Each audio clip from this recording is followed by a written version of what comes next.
parlez de beaucoup de choses dans ce livre. À un moment, vous parlez de l'affaire Bertrand Cantat. Oui. Il y a en ce moment une série sur Netflix qui a beaucoup de succès, Anne-Sophie Gann qui l'a réalisée.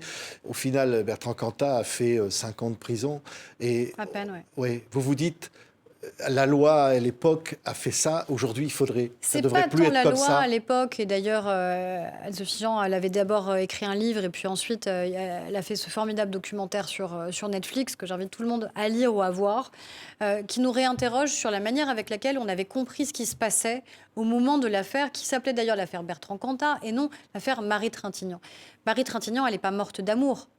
Marie Trintignant, elle a été tuée. Elle a été tuée parce que cet homme lui a porté des coups et lui a porté tellement de coups qu'elle s'est retrouvée inanimée et qu'en plus, il ne lui a pas porté assistance et elle est morte dans la nuit, en fait, vraisemblablement, parce que non seulement il l'a frappée à 19 reprises, mais au-delà de l'avoir frappée à 19 reprises, il n'a pas appelé les secours. À aucun moment. Donc Marie, elle est pas morte d'amour, elle est morte du fait de cet homme-là qui l'a tuée. Et je crois que c'est aussi important que la société réalise qu'à un moment, y compris médiatiquement, et vous le savez bien, on n'était pas au rendez-vous sur ces questions-là. Pas tant dans la loi, même si la loi a encore progressé, que dans la manière avec laquelle on retranscrivait les faits. C'était un accident malheureux, c'était un crime passionnel.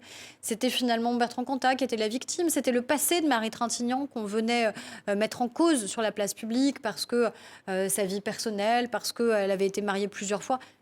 En quoi ça rentrait en compte pour savoir comment elle avait été tuée et comment elle était morte. Enfin, et je crois que oui, heureusement là-dessus, la société a changé. Oui, à un moment, vous en parlez aussi, de dire que comment un député qui a été condamné pour violence conjugale contre une femme peut revenir à l'Assemblée, siéger à côté de vous, au fond. Ça a été une vraie violence. Et vous étiez là, c'est quelque chose que vous n'arriviez pas à accepter. Non, je ne l'ai pas accepté parce que, et d'autres députés d'ailleurs ne l'ont pas accepté. Je pense à Pierre Cazeneuve, notamment, qui s'est exprimé à ce moment-là, parce que dans un cri un peu de rage aussi, lui, il a eu raison de le faire parce que, en fait, on obtient une condamnation, la justice condamne cet homme pour des faits de violence conjugale.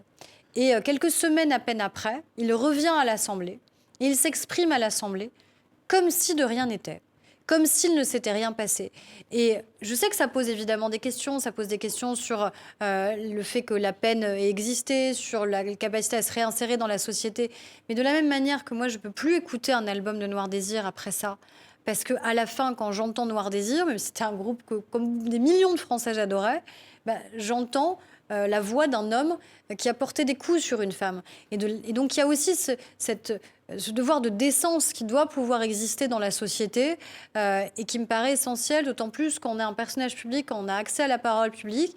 Il faut accepter qu'à un moment, au-delà de la sentence, il y a aussi la décence qui devrait imposer de la discrétion et du recul.